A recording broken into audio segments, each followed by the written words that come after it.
Através de uma palestra que eu tinha que resolver, falar lá em Estocolmo, que era a fé inabalável sobre o que é aquela, tal, que o Kardec faz, e eu tinha que desenvolver esse tema através de uma aula.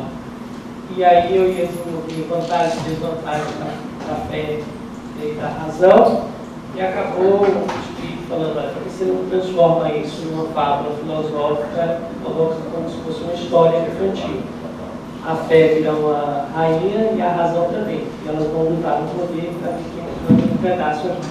E nisso a gente conta a história da humanidade ao desenvolver, ora prevalecer na fé, ora prevalecer na razão, que de uma certa forma tem a ver com o nosso tema, porque saúde e espiritualidade também, a saúde vai acabar personificando a questão da razão e a espiritualidade a fé.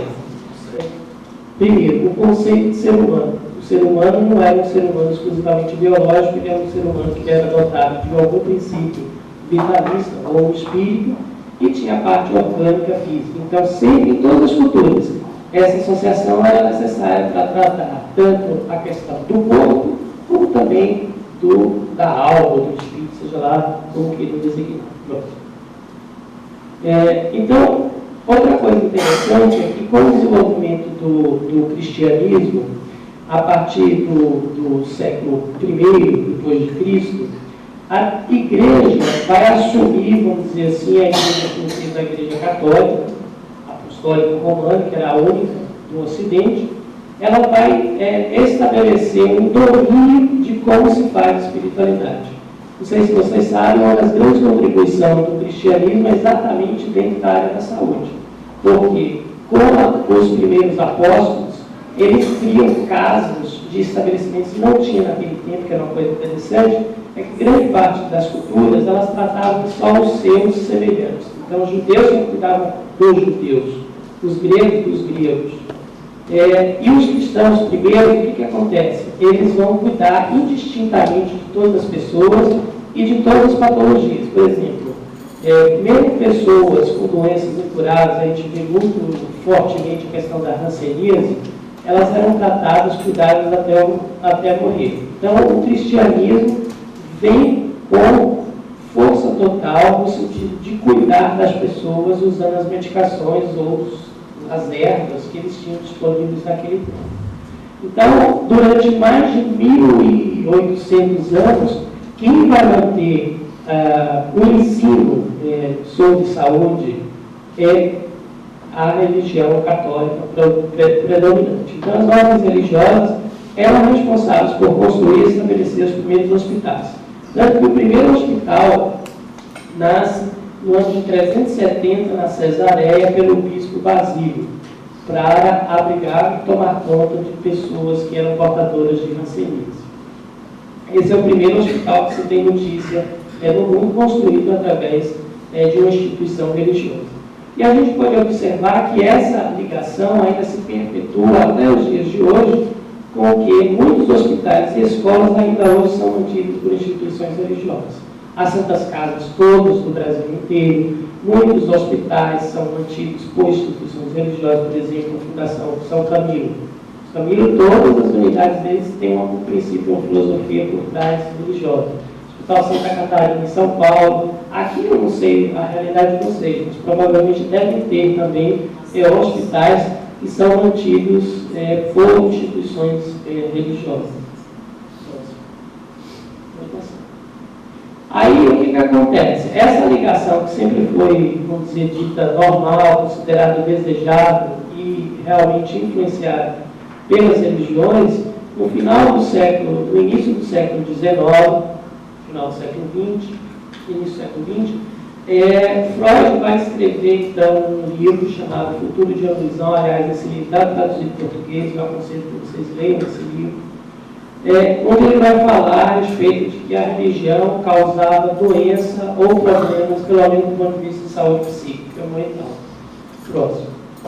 Aí ele vai dizer o seguinte: as crenças religiosas não são consequência da experiência ou resultado do pensamento, são ilusões. satisfazendo os desejos humanos mais antigos, fortes e urgentes. O segredo de sua força está na intensidade desses desejos. Ou seja, era meramente uma experiência ilusória. Freud vai influenciar fortemente a medicina nascente, a psicologia também, por conta do nome dele, de uma projeção internacional. Isso vai acabar dificultando, e a experiência que ele teve foi basicamente vista com os pacientes, diga-se de passagem, no consultório, onde ele viu, acho que uns 6 a 10 pacientes que tinham vivências neuróticas ou psicóticas relacionadas com conflitos religiosos. Daí ele estender e generalizar essa informação para o resto da população. Ou seja, Freud em nenhum momento fez um trabalho, dito hoje científico, para dizer que quem tinha pensamento religioso, ou quem praticava uma religião, era mais doente ou se influenciava mais através desse comportamento. Então, essa inverdade ou essa falsa afirmação que Freud faz, vai perpetuar durante quase 80 anos e vai afastar, então, a espiritualidade da saúde, dizendo que quem fazia ou quem tinha comportamentos religiosos tinha saúde pior. Um outro psicólogo, ele era psiquiatra, Freud era médico, enquanto que o outro era psicólogo, próximo. Era o Albert Ellis. O Albert Ellis vai dizer o seguinte: religiosidade é, em muitos aspectos, equivalente a pensamento irracional e transtorno emocional. A solução terapêutica mais elegante para problemas emocionais é ser não religioso. Quanto menos religioso, maior será a saúde emocional. Isso foi uma afirmação que o Albert Ellis fez, também baseado numa visão pessoal do pesquisador, sem que ele tivesse feito qualquer pesquisa que demonstrasse essa frase ou essa afirmativa que ele estava falando. E como eram pessoas muito influentes dentro do meio acadêmico, a sociedade acabou absorvendo isso como uma verdade. E isso vai se passando durante quase 8 décadas, e naturalmente esse dano vai ser muito extenso em toda a área da saúde, no sentido de considerar ou falar toda vez que falava em religião, era coisa ruim, não tinha nada a ver com ciência. Próximo. Mas aí o que aconteceu? No final da década de 80, mais ou menos, epidemiologistas americanos começaram a cruzar dados, porque eles perguntavam tudo. Por exemplo, se você tinha uma determinada doença com câncer, aí lá no questionário deles, que eles faziam para cruzar dados, eles perguntavam se a pessoa tinha uma religião, se ela ia em determinada igreja, quantas vezes ela ia, se ela orava ou não. E nunca tinha sido usado esses dados para computar se realmente tinha alguma coisa a ver com o espírito, com a saúde. E aí os epidemiologistas americanos o que fizeram? Começaram a cruzar esses dados que estavam lá parados com indicadores de saúde. E aí, para grande surpresa da comunidade médica, e esse trabalho é publicado em 1967, é que as pessoas que praticavam espiritualidade, elas tinham uma mortalidade 6 vezes menor do que quem não praticava. A partir daí, então, surge um grande interesse da comunidade científica em determinar se realmente aquela afirmativa de epidemiologistas americanos se confirmava não só com aquela doença ou com aquela patologia, mas de outras formas também. E a partir de então se desenvolve um grande interesse da ciência em descobrir se realmente a espiritualidade estava ou não associada com comportamentos melhores de saúde, com mais saúde, qualidade de vida e com mais longevidade. E durante os últimos 20 anos surgiram 10, 20 mil artigos, cada vez mais em revistas altamente respeitadas, de impacto na ciência, indicando que existem fortes evidências de que a prática da espiritualidade, e aqui abre-se um parêntese, qualquer religião, não estou falando especificamente de uma religião específica, né? Então, a prática da espiritualidade tem indicação ou associação com indicadores de saúde. Então, a gente tem que observar uma grande diferença entre espiritualidade e religiosidade. Enquanto religião, ele é focado na comunidade, ele é observável e medível, é uma forma ortodoxa e organizada, orientado para o comportamental e práticas exteriores. enquanto no espiritual é individualístico. Assim, eu posso ser espiritual sem ter necessariamente uma religião. Mas toda vez que eu tenho uma religião, necessariamente eu tenho um componente espiritual associado. Tá? É só para vocês terem mais ou menos uma ideia de que muitas vezes os artigos vão estar falando disso aqui. Espiritual, espiritualidade, não necessariamente às vezes religiosidade, mais recentemente. Porque as pesquisas iniciais, o que elas fizeram? Elas focaram todas na questão da religião. Próximo. Aí é só para dizer novamente que religião é um sistema organizado de crenças e a espiritualidade é uma busca pessoal para entender as respostas das questões úteis. Próximo. Aqui uma definição que eu gosto, que é de uma enfermeira britânica que inicia a enfermagem modernamente, a Florence Nightingale. Ela vai dizer o que nós podemos entender por espiritualidade. E eu gosto dessa definição e essa que normalmente eu uso para dizer o que é espiritualidade ou o que eu entendo por espiritualidade. Nós não podemos chamar de amor, admiração, veneração, tão pouco a confiança que um ser humano tem em um outro. Isso nós chamamos de influências humanizadoras. Mas sentimentos advindos da consciência de uma presença superior humana, desconexa da materialidade, isso nós podemos chamar de influências espirituais. Quer dizer, filosoficamente, porque hoje existe uma corrente de querer engajar essas coisas, amor, admiração, veneração, como se fosse espiritualidade, e a gente quer distinguir de que isso não é espiritualidade, isso sim é condições de humanismo. Próximo. Então, os pacientes têm necessidades espirituais. Essa foi uma pesquisa feita nos Estados Unidos, muito interessante, num estudo muito sério, com mais de 230 pacientes com portadores de câncer avançado. O que eles observaram? 88% dos pacientes disseram que a religião foi, pelo menos de alguma forma, importante em lidar com aquela situação de estresse que eles estavam passando. Só que, menos da metade, 47%, disseram que suas necessidades espirituais foram minimamente ou não foram em nada atendidas por suas comunidades religiosas. E observe que não é pelo Estado médico, é pela própria comunidade religiosa do paciente. Ou seja, ele tinha necessidades espirituais e a comunidade não foi capaz de atender essas necessidades.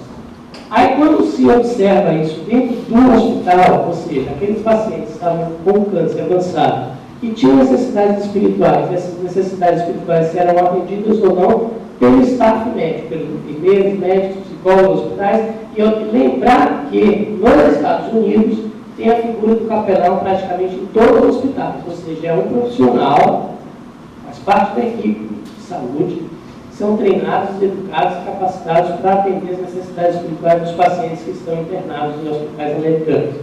Quando eles observaram os pacientes, os staff, que suas necessidades foram minimamente ou não foram atendidas pelo sistema de saúde local. Isso é um dado importante. Por quê? 88% deles têm necessidades ou mais espirituais. Então, crenças religiosas influenciam as decisões dos pacientes no seu tratamento? Essa é a pergunta que se faz. Então, crenças religiosas influenciam sim dieta, cooperação com o tratamento médico, tomar quimioterapia ou radioterapia, aceitar a transfusão de sangue, vacinar crianças, cuidado pré-natal, tomar antibióticos e medicamentos, mudança de estilo de vida, aceitar o encaminhamento ao psicólogo ou psiquiatra, retornar à consulta médica. Tudo isso tem influência das religiões em cima desse comportamento, portanto é interessante e importante que nós da área da saúde possamos saber dessas influências para poder perguntar e esclarecer ao paciente essas necessidades. A religiosidade tem associação positiva com o quê? Saúde física, bem-estar, prognóstico de doenças, satisfação conjugal, diminuição da mortalidade, menor índice de suicídio, não usar drogas ou álcool, delinquência, depressão e divórcio.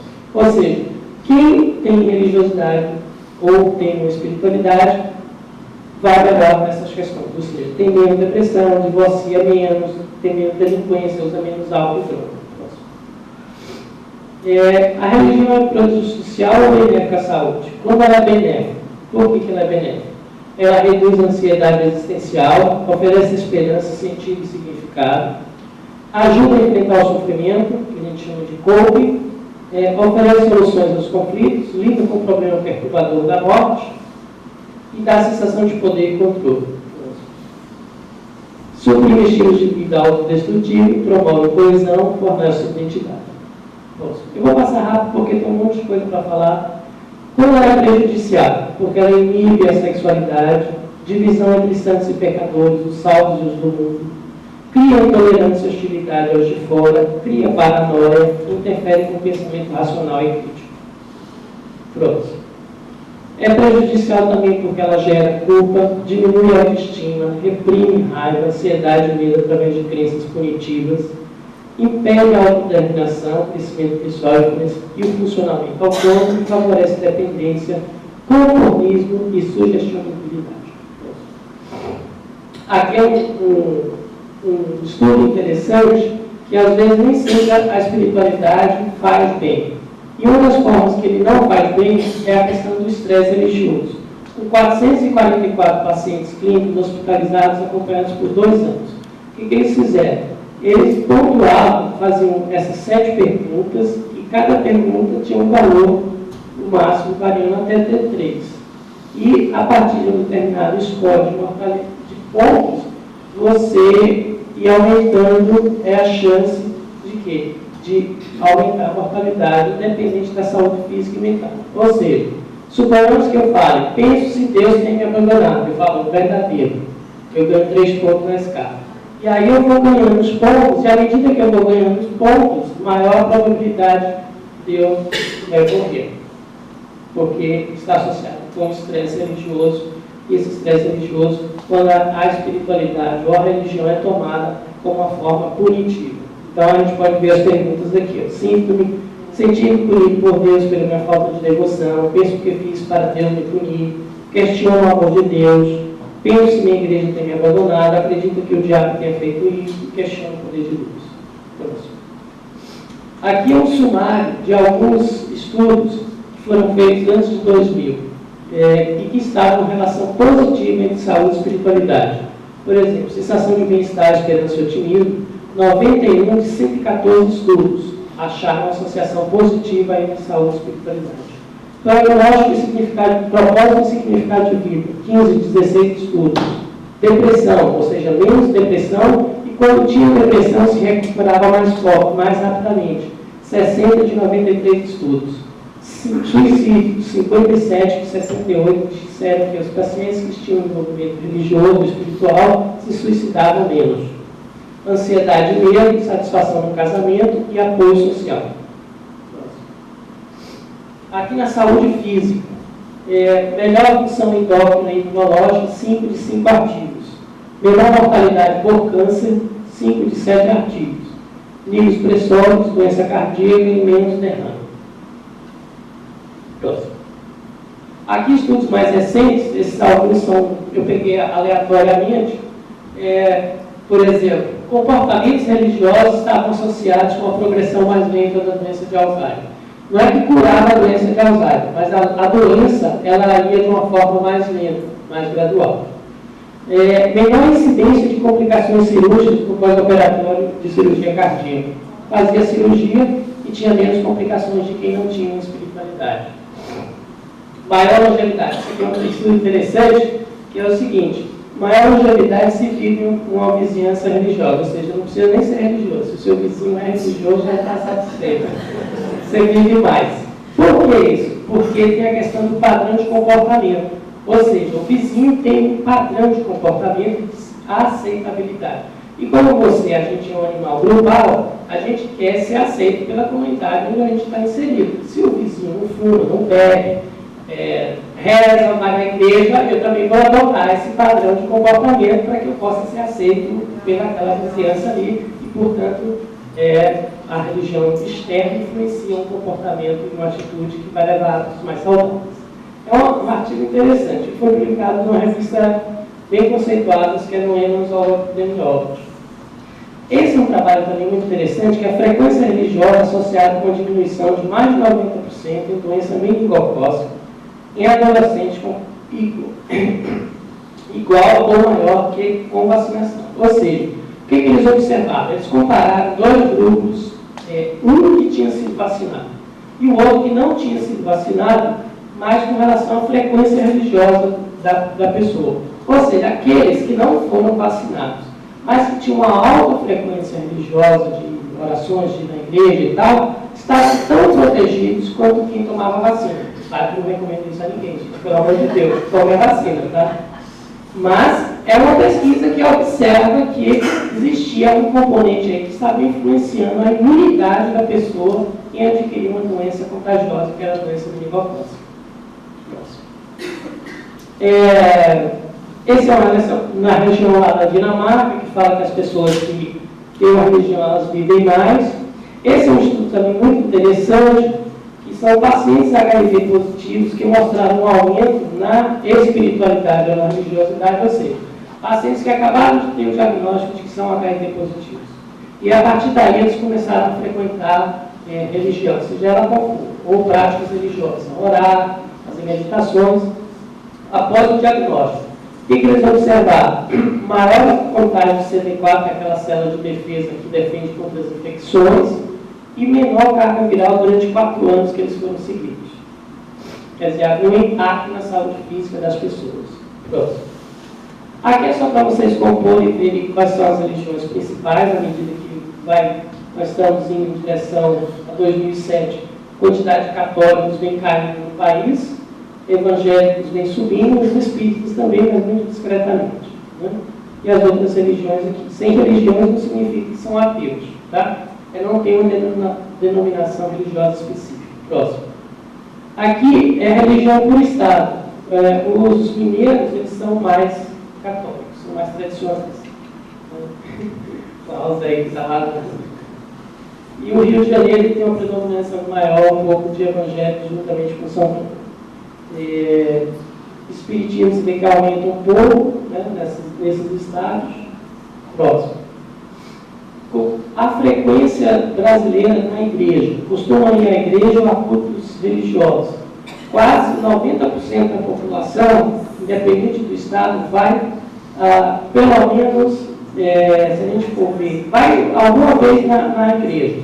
Se a gente observar, vai mais de uma vez por semana, ou uma vez por semana, que normalmente é o frequente, a gente vai observar que mais de 50% da população, às vezes até 60%, aos mineiros novamente vai. Eles são bem tradicionais nesse ponto de vista religioso. Quase 63% dos mineiros vão uma vez pelo menos na igreja, no culto, no templo, na casa espírita, por semana. Né? A cada 15 dias a gente sobe para já quase 60%, 70% dessa população frequentando. Então eu estou mostrando esse dado para dizer o seguinte, que nós temos necessidades espirituais. E quando nós internamos, essas necessidades não vão ser atendidas. Você está acostumado, por exemplo, a ir toda semana na igreja, e quando você vai, às vezes, no hospital não tem capela. E aí? Aí você tem uma necessidade espiritual, você estava acostumado a ir. Como é que você vai atender essa necessidade? Próximo. Oração. Costuma rezar todo dia. Então, 97%, 90% dos brasileiros costumam rezar. Diariamente, reza todos os dias. 70% da população brasileira reza todos os dias. Portanto, é uma necessidade espiritual muito grande. Quase todos os dias, se a gente for ver, quase 80% da população reza frequentemente. Só para a gente observar novamente as necessidades espirituais. Pode passar. Vai passar tudo. Aqui é o que acredita, né? O que os brasileiros acreditam? Em vida após a morte, 79%. Que Deus existe, 99%. Que o Espírito Santo existe, 97%. Reencarnação. Aqui esse dado é interessante, vocês viram lá que só quem deveria acreditar em reencarnação é espírita e budista. Fazem parte, vamos dizer assim, dos dogmas dessas religiões. Católicos, protestantes não deveriam acreditar em reencarnação. Só que os católicos, os espíritas e os budistas são 3 a 4% da população brasileira. Então existe um monte de católicos, protestantes de outras religiões que acreditam em reencarnação. E aqui a gente pode ver que 33% dos brasileiros acreditam totalmente, assim, de pé junto, como diz na gíria, de pé junto acredita na reencarnação. Se a gente for observar, acredita mais ou menos, acredito, mas eu tenho lá minhas dúvidas e tal, essa porcentagem sobe para 66% dos brasileiros. Próximo. uma pesquisa feita pelo Datafolha. A frequência, então, novamente, que eles vão, isso eu já mostrei, o nome de mulheres, as mulheres são mais religiosas do que os homens, tá? Quase o dobro. A importância da religião na vida delas, muito importante e algo importante. Se a gente for ver muito importante e algo importante, quase 80% dos brasileiros dizem que a religião tem sim uma importância boa na vida delas. Pronto. Considera-se uma pessoa religiosa. 85% dos brasileiros se consideram uma pessoa religiosa. Pronto. Nas estatísticas dos Estados Unidos, 95% acreditam em Deus, mais de 90% oram, mais de 40% frequentam algum ciclo religioso, e 90% usam a religião como instrumento para lidar com o estresse e a doença. A gente está mais ou menos parecido lá com os Estados Unidos. A Europa já é um pouco diferente, porque a Europa é mais secularizada. O ensino da saúde e espiritualidade nos Estados Unidos, hoje em dia, por exemplo, os hospitais que querem ganhar o título do Joint Commission, que é como se fosse um certificado, um selo, de que o hospital é 5 estrelas, vamos dizer assim. Para ele ganhar esse selo, o Joint Commission exige que se tenha colha na história do paciente, a religião dele e alguns dados a respeito da espiritualidade desse paciente. Eu vou passar isso aqui, bom. A Associação Médica, das 141 escolas médicas, tem cursos eletivos obrigatórios ensinando os médicos a trabalhar com saúde e espiritualidade, enquanto que aqui no Brasil a gente vai ver ainda está no indicativo. Mas somente 10% dos médicos sempre frequentemente colhem espiritual, colhem a história espiritual deles. Engraçado que, a despeito de ensinarem, isso na prática ainda tem uma grande resistência dos médicos em fazer essa prática. Próximo. Aqui são algumas faculdades que estão tentando, no Brasil, entrar com essa questão da saúde e espiritualidade. Eu aqui boto os dados só da medicina, porque eu não tenho conhecimento sobre enfermagem, psicologia, essas outras profissões. Tá? Próximo. Então, algumas considerações para se fazer na hora que for introduzir ou colocar uma disciplina optativa, ter esses cuidados. Não ao proselitismo, não está lá para ensinar uma religião específica, não há conceitos pseudocientíficos, a visões pessoais, assuntos não pertinentes, ainda que relevantes, não há autoajuda, visões sectárias, exageradas, infundadas, muitas vezes baseadas em fé. A gente tem esse cuidado. Porque muitas vezes, infelizmente, essas poucas que já está tendo introduzido no Brasil, a gente já observa uma tendência em colocar coisas, não, por exemplo, muitos deles estão sendo feitos por espíritas. Eu digo, se os espíritas têm o mérito de levar a espiritualidade para dentro da saúde, eles têm o demérito de levar o espiritismo para dentro da faculdade. E muitas vezes o espiritismo especificamente como verdade. Então, pegar a obra de André Luiz, por exemplo, e falar de espiritualidade não tem nada a ver. Não dentro da faculdade de medicina. O André Luiz é um romance, não é uma pesquisa. Né? Quais são os mecanismos? Diminuição do estresse, atuação do sistema nervoso central, sistema endócrino e imunológico. Vamos lá. Então, o que acontece? Como é que a espiritualidade atual? Obviamente que a ciência não entende isso como um milagre. Não é através da fé, que cai lá de cima de Deus, nada disso. A ciência tem que entender de que maneira os mecanismos da fé utiliza para melhorar a saúde das pessoas.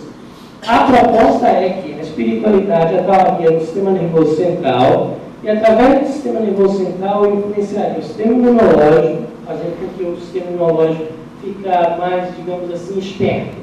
Ele fica mais vigilante e ele consegue identificar problemas, vírus, bactérias, células cancerosas e atua mais prontamente em identificar e causar, curar essas coisas. O sistema endócrino produz menos hormônios do estresse. E os hormônios do estresse também é um fator que leva a maior mortalidade. Ou seja, menos cortisol é a produção. O sistema cardiovascular diminui a frequência cardíaca e a pressão arterial, porque há uma espécie de diminuição da pessoa. Próximo.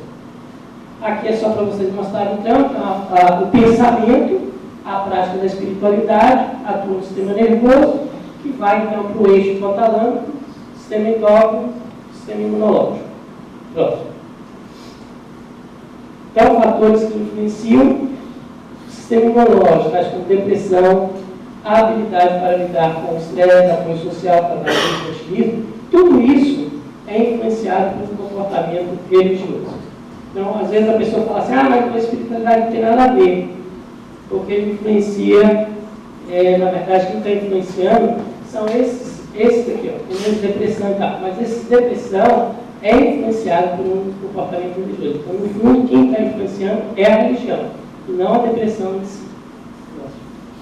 Aqui é só para mostrar para vocês a produção de interleucina, que é uma citocina inflamatória. Quanto mais elevada essa citocina, maior o risco de doença. E a gente mostra com frequência religiosa. E aqui dizendo com relação à questão da frequência religiosa, e a gente pode ver quanto mais a pessoa reza, uma vez por semana, uma vez mês no ano, nunca reza, a maior produção de interleucina. Ou seja, quanto menos religioso, quanto menos você reza, maior a produção sua de interleucina, que é uma proteína inflamatória que está associada com a maior mortalidade.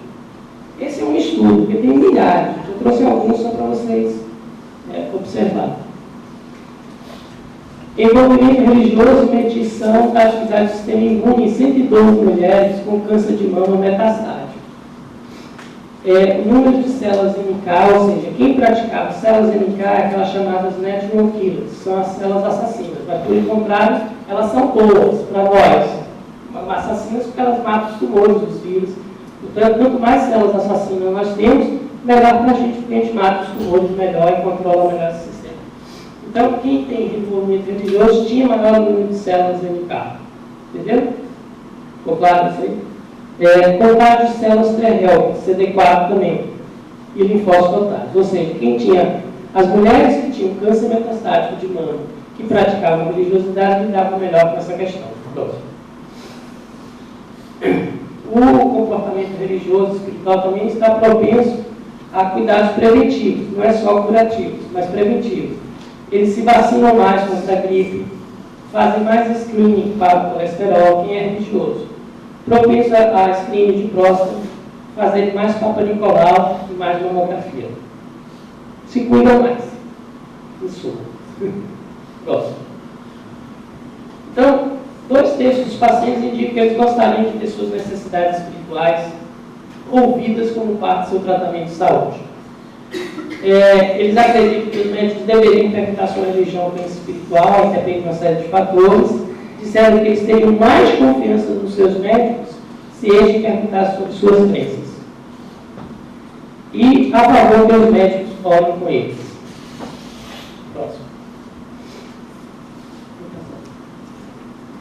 Então, por que inclui espiritualidade nos cuidados ao paciente? Pacientes que se apoiam na religião lidam melhor. Meu tempo está... Ainda estou tempo, 5 minutinhos. O envolvimento religioso está relacionado com melhor saúde mental e apoio social. O envolvimento religioso está relacionado com comportamentos saudáveis e está relacionado com saúde, com aumento no prognóstico médico. Próximo. Eu vou passar um pouco como é que escolhe a história espiritual. Normalmente o Herrick acha que quem deve colher é o médico, mas eu acho que não. Quem deve colher é quem é habilitado, capacitado para isso. Pode ser o médico, o enfermeiro, o psicólogo, assistente social, desde que esteja capacitado. Uma explicação deve ser precedida antes da história espiritual. Por quê? Porque imagine, por exemplo, vamos supor que você vá para um centro cirúrgico. Ou então você chegou no hospital e não é costume aqui no Brasil você colher história espiritual. E se você colhe espiritual, você já vai falar, se o médico está falando de história espiritual, é porque eu estou mal mesmo, eu vou passar. Porque, na verdade, não é costume, então você tem que explicar, olha, agora é costume, nós mudamos uma tática que é espiritualidade. Depois que você explicar, aí você colhe a história espiritual para você. Pronto. Como é que se colhe? Deve ser questões fáceis. Vou mostrar uma. Aqui é um padrão da história espiritual que o médico deve colher bem simples. As suas crenças religiosas espirituais oferecem conforto ou são fontes de estresse? Você tem crenças espirituais que podem influenciar suas decisões médicas? Você é membro de uma comunidade espiritual ou religiosa e ela oferece apoio, e você tem outras necessidades espirituais que gostaria que alguém atendesse. Essa é a anamnese chamada cisimento. Próximo. Eu vou pular isso aqui. Paciente não religioso tem necessidades não espirituais, mas existenciais. Como o paciente está lidando com a doença, o que dá significado ao propósito na atual situação da doença, o que ou qual crença cultural é usada e que pode influenciar o tratamento. Quais são os recursos sociais disponíveis para apoiar no caso. Orando com o paciente. O médico pode orar com o paciente sem ele saber. O profissional pode orar pelo paciente e comunicar isso. Olha, seu João, eu estou orando para que você se restabeleça. Não há nenhum problema nisso. O profissional pode estar presente quando o paciente orar. Então, por exemplo, doutor, eu vou fazer uma oração com a minha família. Se eu quero ficar aqui presente com ele, o médico pode estar lá do lado a respeito dele não participar da oração especificamente. E o profissional pode orar com o paciente. Ou seja, o médico ativamente chega para o paciente e fala: você gostaria de orar? Aí o paciente fala: gosto.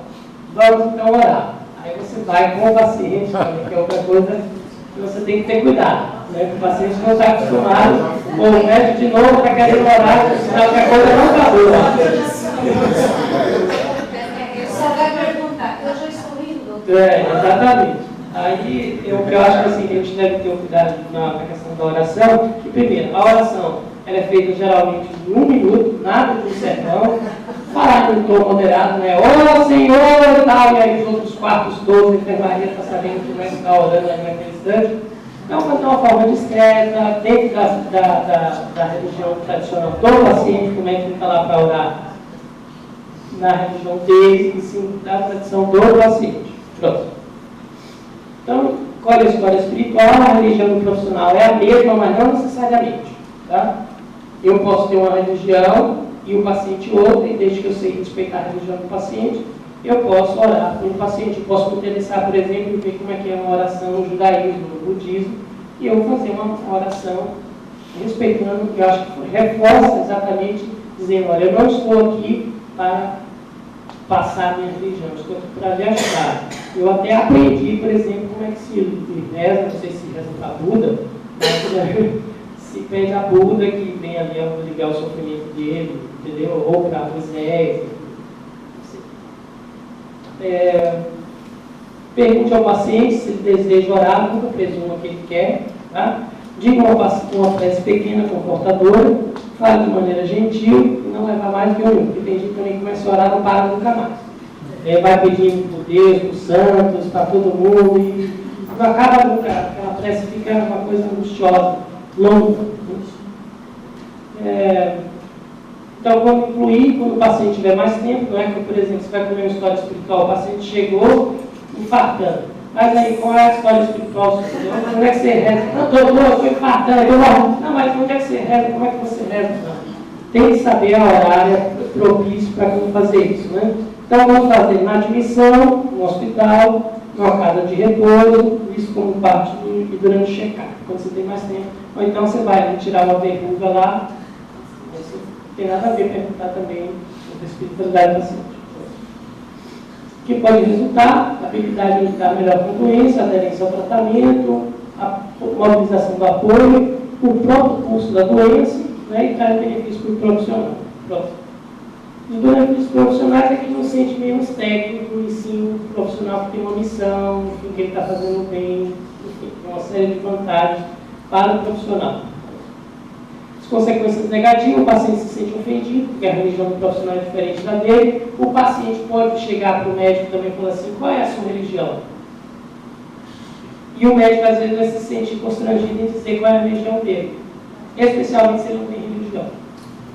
Então o médico fala: não, isso aqui é a parte da anamnese, da história sua, né? Não confundir os... Às vezes o médico vai se sentir à vontade de falar, outras vezes o médico não vai se sentir à vontade.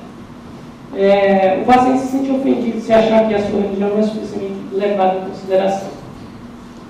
Pode falar da família também. A família fica perguntando: o que esse médico está perguntando da religião do meu pai? Não tem nada a ver com isso, tal, você já gera problema. E é aquela coisa dizendo que a mensagem está próxima da morte.